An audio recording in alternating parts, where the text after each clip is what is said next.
오늘 우리에게 주시는 하나님 말씀 봉독합니다. 고린도후서 12장 7절에서 10절,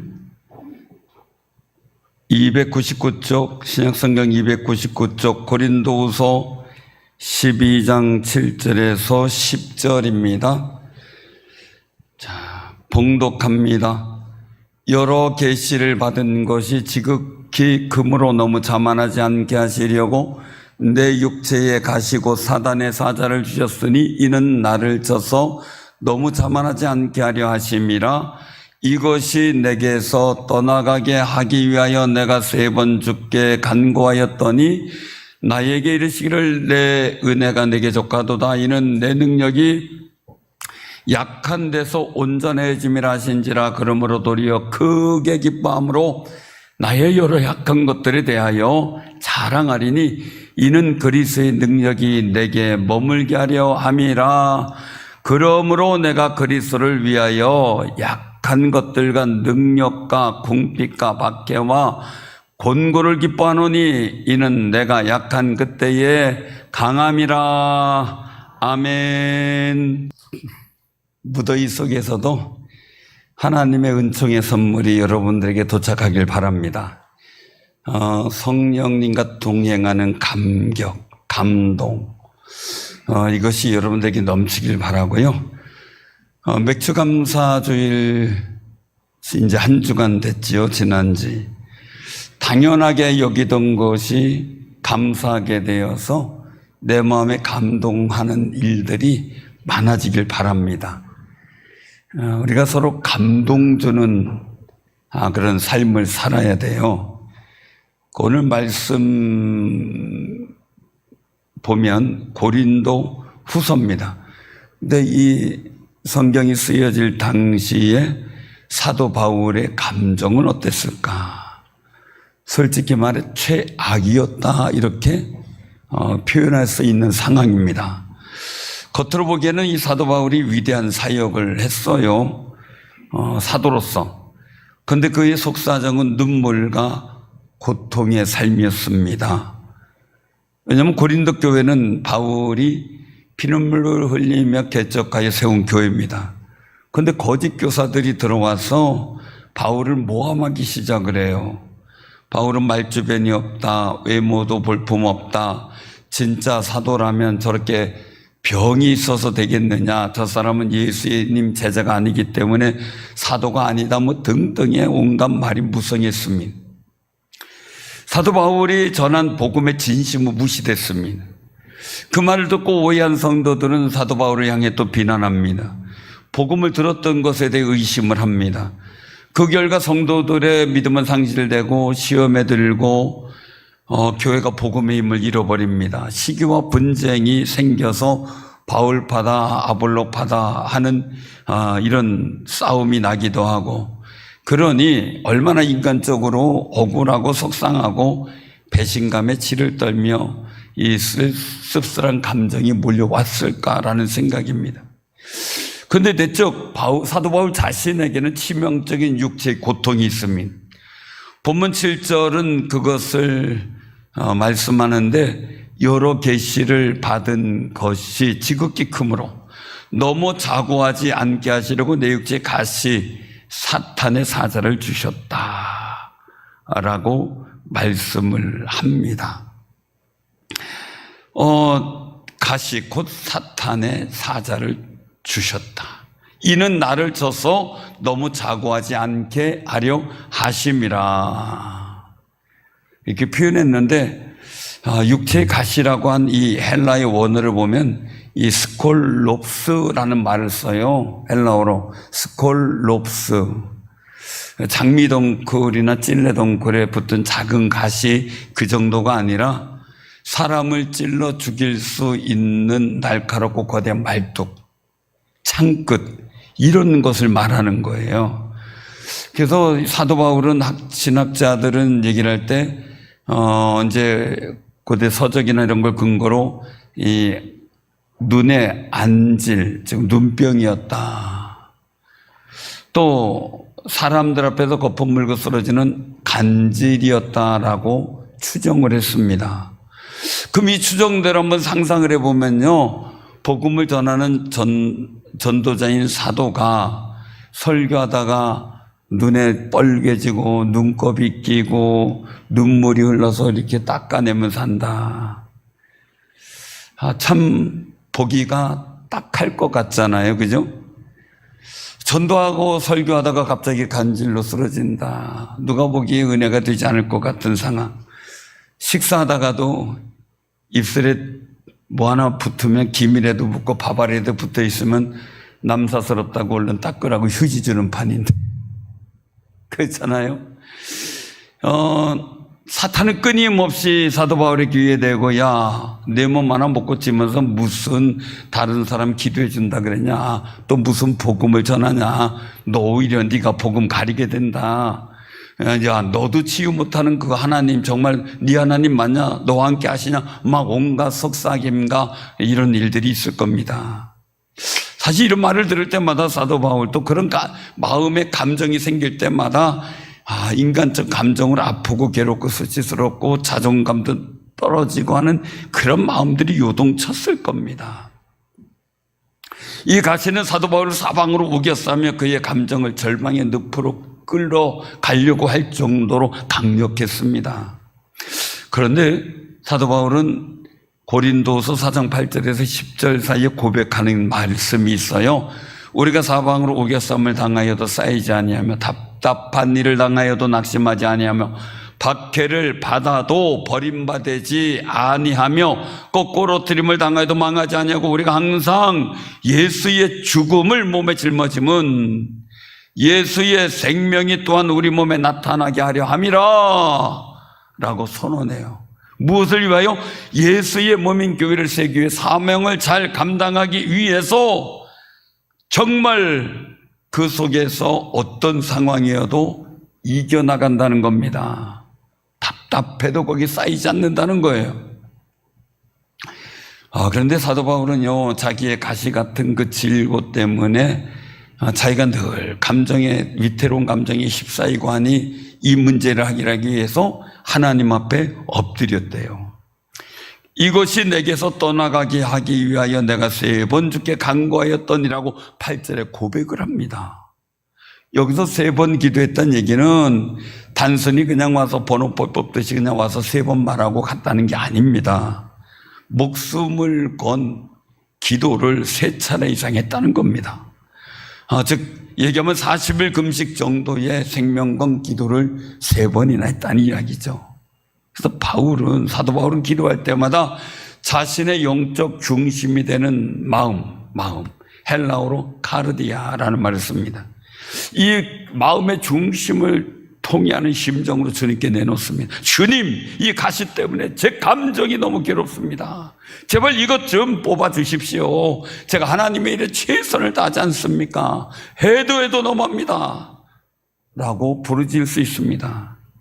그런데도 불구하고 하나님의 응답은 사도 바울의 예상과 달리 가시를 뽑아내주지 않아요. 질병을 고쳐주지 않는 거예요. 하나님의 음성이 사도 바울에게 들려옵니다. 그러면 어떻게 해야 돼요? 치유되게, 내가 너를 치유하리라, 이러면 얼마나 좋아요. 근데 9절 상반절에 보면 내 은혜가 내게 족하도다. 이는 내 능력이 약한 데서 온전하여 짐이라 라는 말씀을 주시는 거예요. 그런데 내 가신 질병을 내가 치료해주겠다 이러면 좋은데 내 은혜가 내가 족하다 라는 고절의 말씀. 너 그만큼 은혜 받았으면 됐지 뭘 더 받으려래, 이 말이잖아요. 그러면 바울은 육신적인 감정 속에서는 일시적으로 낙심했을지 몰라요. 사실 치료가 돼가지고 자 봐라 낫다 그러면 얼마나 외적으로 하나님의 능력을 자랑하고 또 더 큰 감동이 생기겠어요. 그게 사도 바울의 바람이었을 거고 또 우리들도 그런 바람을 갖고 있습니다. 사람들은 내 뜻대로 안 되거나 다른 사람이 내 생각과 다르게 생각되면, 다르다는 생각하면 감정이 올라오잖아요. 근데 사도 바울의 이 마음의 중심인 카르디아, 이 가르디아는 밑바닥에서부터 성령의 거대한 감동이 파도치기 시작합니다. 하나님의 거절 뒤에 찾아온 성령께서 주시는 감동의 역사가 사도 바울의 마음을 바꾸어 놓은 겁니다. 오늘 여기서 그렇게 고백을 합니다. 9절 같이 한번 우리 봉독하죠. 나에게 이르시기를 내 은혜가 내게 족하도다. 이는 내 능력이 약한 데서 온전하여 짐이라 하신지라. 그러므로 도리어 크게 기뻐함으로 나의 여러 약한 것들에 대하여 자랑하리니 이는 그리스도의 능력이 내게 머물게 하려 함이라. 아멘. 내 은혜가 내게 족하다. 야, 너 더 이상 받을 은혜가 뭐가 있냐? 그렇게 하는데 실망이 아니라 오히려 도리어 크게 기뻐했다 라는 거. 기뻐했다. 찬송가 486장이 있어요. 이 세상에 근심된 일이 많고 참 평안을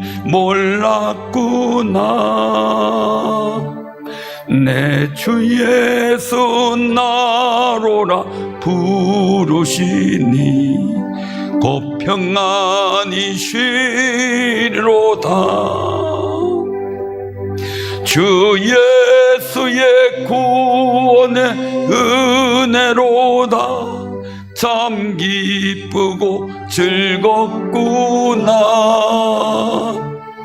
그 은혜를 영원히 누리겠네. 곧 평안히 쉬리로다. 이 세상에 곤고한 일이 많고 참 쉬는 날 없었구나. 내 주 예수 날 사랑하시오니 곧 평안히 쉬리로다. 주 예수의 구원의 은혜로다. 참 기쁘고 즐겁구나. 그 은혜를 영원히 누리겠네.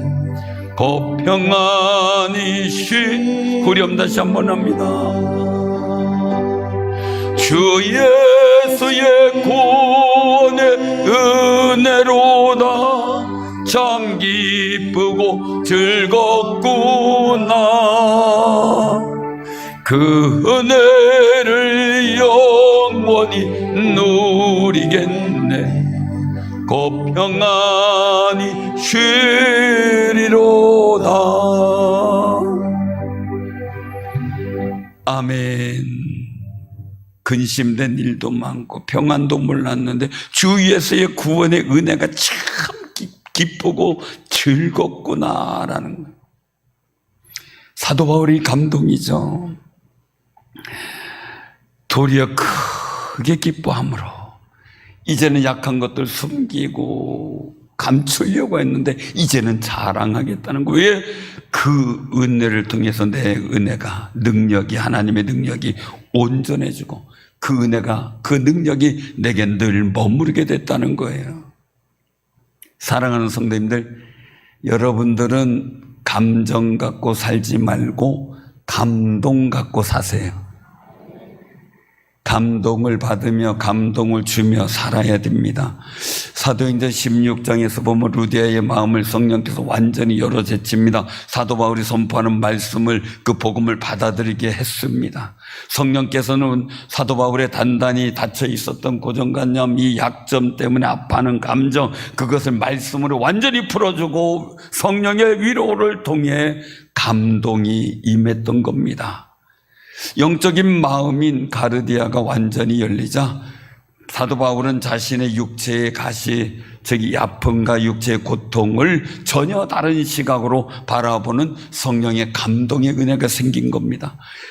아, 이 가시가 나를 죽이고 복음을 전하지 못하게 하려는 사단의 흉기 계량인 줄만 알았는데 오히려 내가 교만해지지 않도록 하나님께서 나를 붙들어 메어두신 은혜의 안정장치였구나. 내가 약해지는 그 순간 비로소 내 자만심이 빠지고 하나님의 전능하신 능력이 내 안에 온전히 역사하게 하시려고 하는구나. 이걸 느끼게 됩니다. 그래서 이 감동 속에서 그러므로 도리어 극의 기뻐함으로 나의 여러 약한 것들에 대해 자랑하리니 이는 그리스도의 능력이 내게 머물게 하려 함이라 라는 고백을 하게 되는 겁니다. 여기서 머물게 하려 함이라 라는 것을 헬라어로 보니까 에피스케노입니다. 에피스케노. 이 단어는 그 장막위에 그 위에 장막을 치다, 텐트를 치고 거주하다 이런 의미인데 어떤 의미를 썼냐면 이스라엘 민족이 광야에서 성막을 봉헌했을 때 성막 위로 하나님의 영광스러운 임재가 구름처럼 임했잖아요. 그것을 뜻합니다. 그래서 사도 바울은 자신의 약함을 인정하고 주님의 성령이 주시는 감동을 받아들일 때 그리스도의 능력이 그렇게 자기 약함 위에 장막을 치듯 덮이고 임하는 것을 느끼는 역사를 경험하게 됩니다.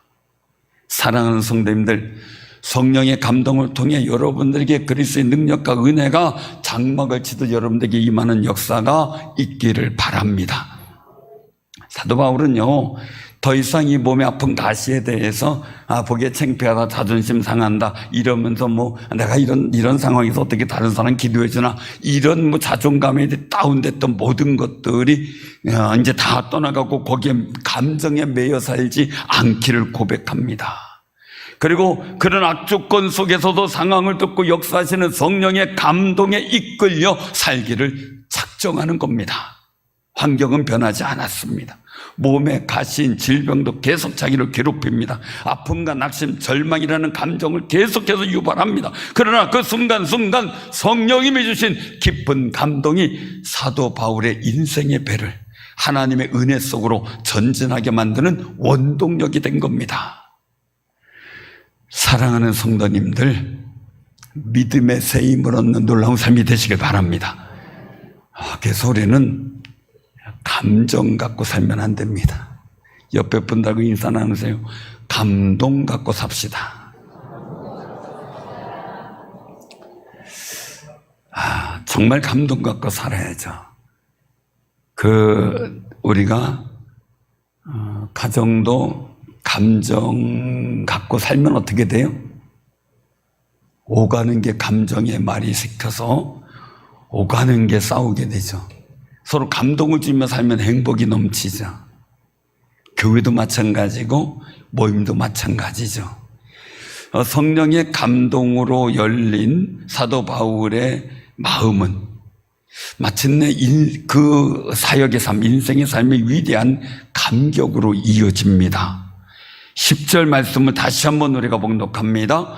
그러므로 내가 그리스도를 위하여 약한 것들과 능력과 궁핍과 박해와 곤고를 기뻐하노니 이는 내가 약한 그때의 강함이라. 아멘. 어떻게 보면요, 사람이 가진 감정으로는 도무지 이해할 수 없는 역설적인 표현이에요. 어떻게 약할 때, 또 능력받을 때, 궁핍할 때, 박해를 받을 때 기뻐할 수 있느냐라는, 기뻐할 수 있느냐. 이건 차원이 달라요. 차원이 달라요. 어떤 차원이 다르냐면요, 감정에 충실한 사람은 이렇게 살 수가 없어요. 돈이 없고 몸이 아프면 짜증나죠. 감정대로 하면요. 다른 사람에게 공격적인 감정을 표출하게도 되잖아요. 때로는 슬픈 감정과 원망의 감정이 생길 수도 있습니다. 그러나 성령의 감동으로 사는 사도 바울은 그 고통의 연장에서 내 안에서 역사하시는 하나님의 은혜가 가장 강력하게 표출되도록 폭발하는 권능의 역사를 경험했습니다. 자신이 가장 약해지는 상황에 아무것도 할 수 없다고 정말 낙담할 수밖에 없는 상황에 하나님을 향해 온통 자신의 마음을 쏟아부으며 생명건 기도를 드리게 되자 내가 약한 그때고 강하다라는 것을 비로소 느끼게 됩니다. 가슴 벅찬 감동이죠. 왜? 그때 주시는 은혜가 너무나 컸으니까요.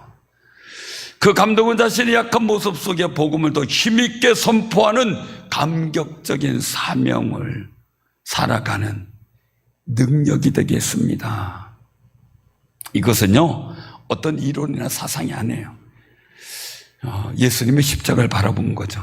십자가에서 가장 무력하게, 무기력하게 죽으신 분이 예수님입니다.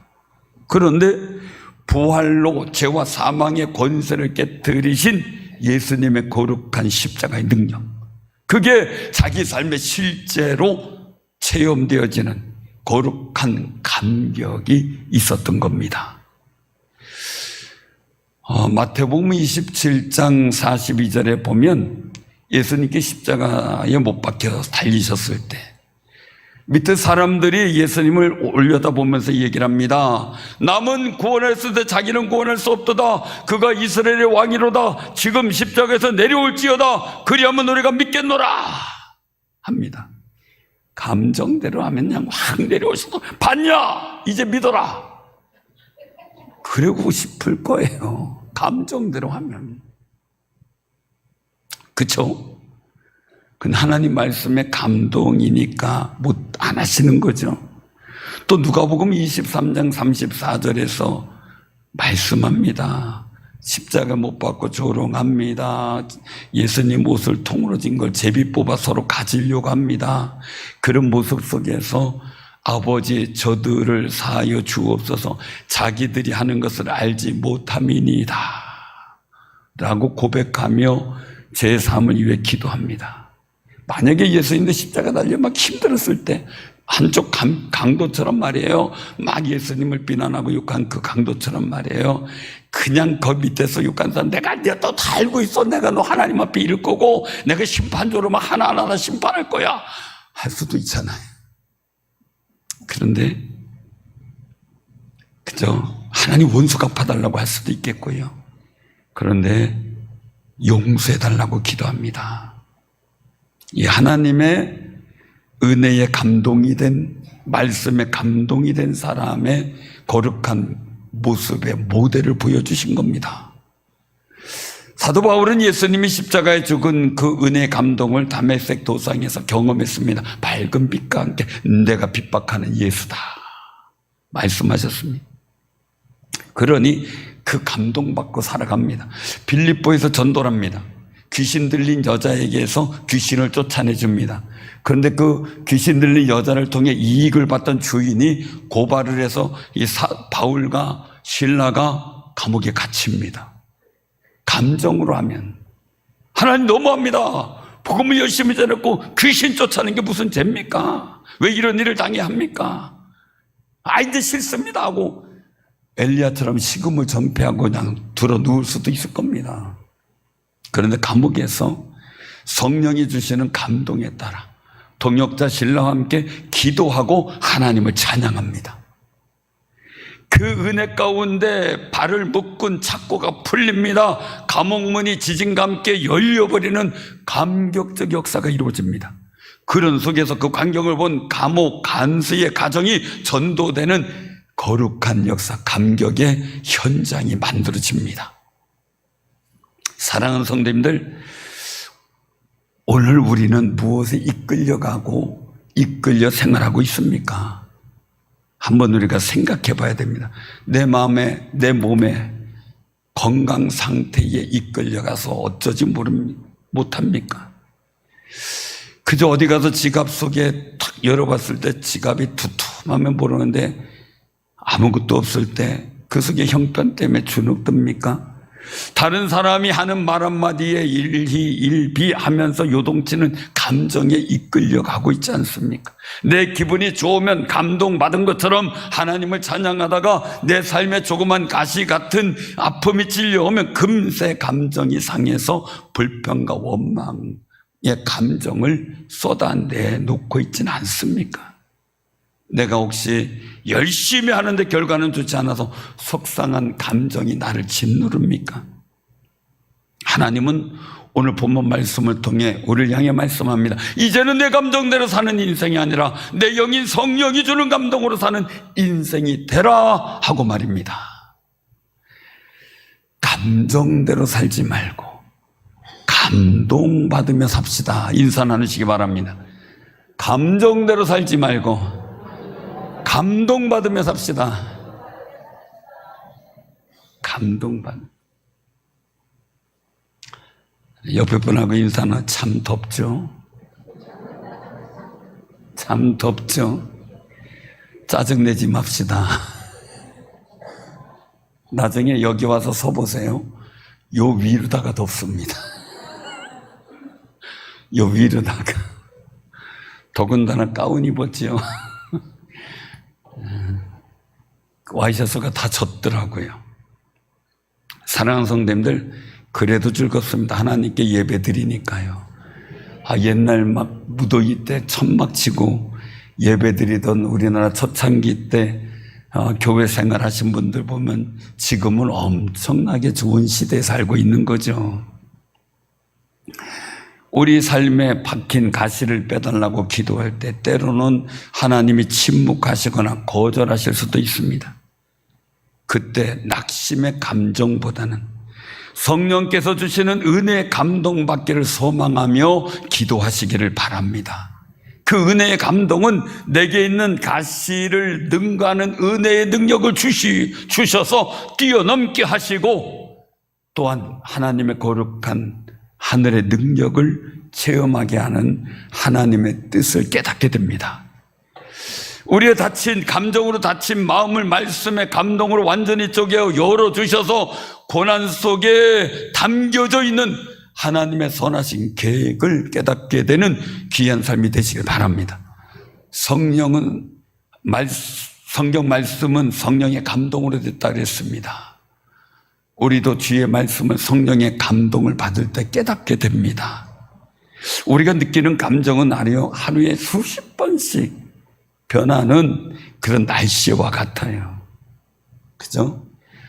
그래서 오직하면 조변석계라는 말을 썼겠어요. 아침과 저녁이 다르고 또 어떤 때 달라요? 화장실 들어갈 때하고 나올 때 다르고. 그 또 언제 또 다를까요? 하여간 수시로 기회가 있어요. 그죠? 밥 먹으러 들어갈 때하고 밥 먹고 나올 때하고 다르고. 아침에는 기분 좋았다가 저녁에 다르고, 출근길 교통체증 때 누군가가 신경 쓰이게 막 끼어들게 하면은 그냥 감정이 섞인 말이 나오게 되고, 금세 불쾌해지고, 분노에 비바람이 치는 것 같이 우리의 연약한 감정은 흔들립니다. 세상은 우리가 분노와 낙담의 감정으로 살아가도록, 두려움의 감정으로 살아가도록 분위기를 만듭니다. 그런 속에 우리가 요동치는 감정에 내 인생의 납침판을 맡긴다면 내 인생은 돛없는 배처럼 필요할 수밖에 없습니다. 사랑하는 성도님들, 그렇다면 우리는 어떤 마음으로 인생을 살아야 가장 복되고 견고할까? 자, 우리 성경은 성령님이 주시는 깊은 감동을 따라 사는 인생이 될 때 하나님 앞에 복 있는 인생을 살아갈 수 있다는 것을 말씀하셔요. 그냥 집에만 있지 마시고요. 성경학교 할 때 와봐서 이래 보면 교사들이 얼마나 부목사님하고 힘있게 막 하는 걸, 또 주방봉사 막 하는 걸 보면요, 감동이 저절로 돼요. 마이스 깨끼 하나라도 사다 주세요. 왜요? 그러면은 또 일하는 분들이 그 아이스 깨끼 하나 먹고 그냥 감동이 돼서 또 일하잖아요. 그러니까 우리는요, 감동을 주고 감동을 받는 사인, 그런 마음이어야 돼요. 감정을 불질러서 감정을 갖고 살면 안 돼요. 그건 내게 손해가 되거든요. 믿음으로 살았던 신앙의 사람들 중에 다윗이 있잖아요. 다윗이 고백을 해요. 하나님이요, 내 속에 정한 마음을 창조하시고 내 안에 정직한 영을 새롭게 하소서. 주의 구원의 즐거움을 내게 회복시켜 주시고 자원하는 심령을 주사 나를 붙드소서. 시편 50편 10절과 12절의 고백입니다. 감정대로 이끄는 대로 살아서 실수합니다. 하나님 앞에 큰 범죄를 지었습니다. 그것을 나단 선지자가 책망하고 깨닫게 된 후 회개하면서 성령께서 주시는 감동을 주셔서 자기를 붙잡아서 성령의 감동 갖고 살게 해달라고 탄원하는 겁니다. 그러니 우리는 얼마나 더 그러겠습니까? 성령께서 주시는 감동이 이 다윗에게 있어서는 자신의 인생 속에 하나님의 능력이 임했고 골리앗도 이기는 감격적인 역사를 만들게 되었다는 사실을 자기는 알고 있습니다. 그러니 그 성령의 감동을 내게서 회복시켜 달라고 고백합니다. 우리도 그 기도라는 귀한 삶이 되시길 바랍니다. 부부끼리도 서로 감정을 주고받는 게 아니라 감동을 주고받아요. 조금 짜면은 아이고 요새 내가 땀 흘려서 염기가 좀 필요한데 잘 됐네. 그러자 짜. 그 감정이 생기잖아요.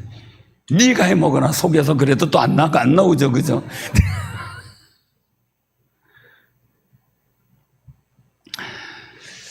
우리가요.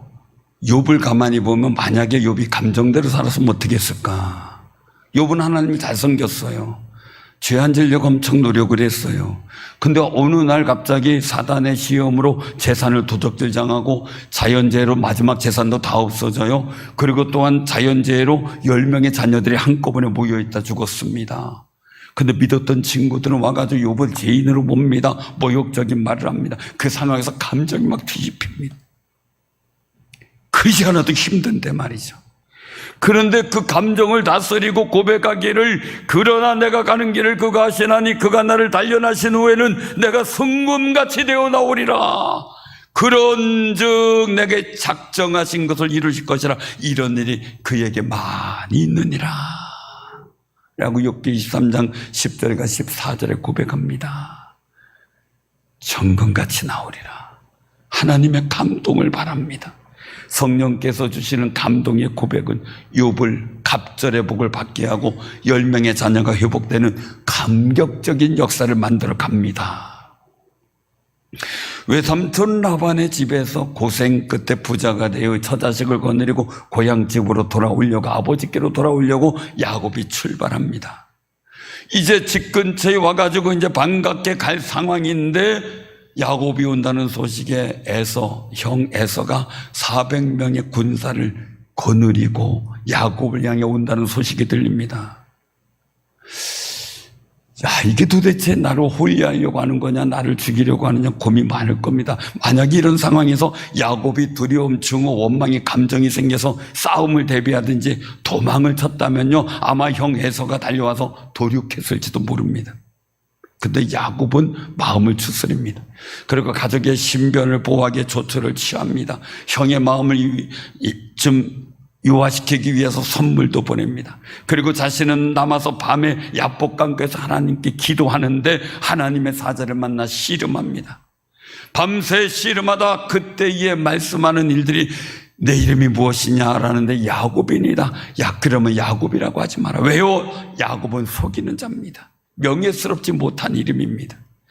그 이름 말고 이스라엘이라 하라 그랬으면 이스라엘, 그것은 뭡니까? 하나님과 겨루 이겼다라는 거룩한 권세 있는 이름입니다. 그 이름을 듣는 자신의 인생이 변화되는 새로운 감동의 역사를 보게 됩니다. 그리고 나서 형 앞에 나아가는데 형 에서가 달려와 같이 포옹하며 그동안 원수되었던 모든 감정이 회복되는 감동의 역사가 감격으로 바뀌어버립니다. 사랑하는 성도님들, 이번 한 주간 삶의 자리에서 아픔과 소원만함의 감정이 밀려올 때마다 예수님 십자가를 바라보시며 감정을 정리하시고 또 기도하며 매달리며 성령의 주시는 감동의 음성을 경험하시길 바랍니다. 그러면 내 약함 위에 감동의 장막을 치시는 그리스도의 능력을 체험하게 되고 인생 속에 감격의 역사를 만들어가는 거룩한 현장을 여러분들이 보게 될 줄로 믿으시길 바랍니다. 오직 예수님 이름과 예수님의 몸인 교회를 사랑하는 마음을 전심으로 붙잡으시길 바랍니다. 다시 한번 우리 본문 10절을 봉독합니다. 그러므로 내가 그리스도를 위하여 약한 것들과 능력과 궁핍과 박해와 곤고를 기뻐하노니 이는 내가 약한 그때에 강함이라. 아멘. 사도 바울은 이런 마음으로 고린도 교회를 위해 기도하며 헌신했다고 합니다. 가족이 모여 사는 가정은 서로 감정이 없이 감동을 줄 때 행복을 누리게 됩니다. 교회에서도 성령께서 주시는 감동에 의해 우리가 주의 일을 감당할 때 신앙의 감격과 하나님의 거룩한 역사를 경험하게 됩니다. 우리가 서로 짜증나게 하는 감정을 불러일으키기보다는 여름날 감동을 주어 시원하게 하는 말과 행동으로 서로 감동을 만들어가는 귀한 역사가 있기를 바랍니다. 사도행전 9장 31절에 보면요, 그 당시의 상황은 많은 핍박이 있었던 상황입니다. 사울이 바울 되기 전에 기세 등등해서 그리스도인들을 잡아 넣으려고 하고 하는 모든 상황들입니다. 사도들은 잡혀가서 핍박을 받습니다. 그럼에도 불구하고 모여 기도하고 하나님의 거룩한 성령의 도우심을 구했습니다. 그때 성령의 감동이 터를 움직이는 역사가 나타나면서 성경은 기록합니다. 그리하여 온 유대와 갈릴리와 사마리아 교회가 평안하여 든든히 서가고 주를 경외함과 성령의 위로로 진행하여 수가 더 많아지니라 라고 기록합니다. 성령의 위로로 진행하여라는 말씀이 성령의 감동으로 행하여라는 말씀입니다. 이런 역사가 우리 교회와 우리 사랑하는 성도님들 가정과 인생에 있어지기를 바랍니다. 시대와 상황 속에서 요동치는 감정을 뛰어넘어 날마다 성령님이 주시는 은혜의 감동으로 내가 약할 때 곧 주님이 강하게 역사하십니다 라고 고백하며 감격이 넘쳐나는 복된 인생을 만들어 가시기를 주님의 이름으로 축원합니다.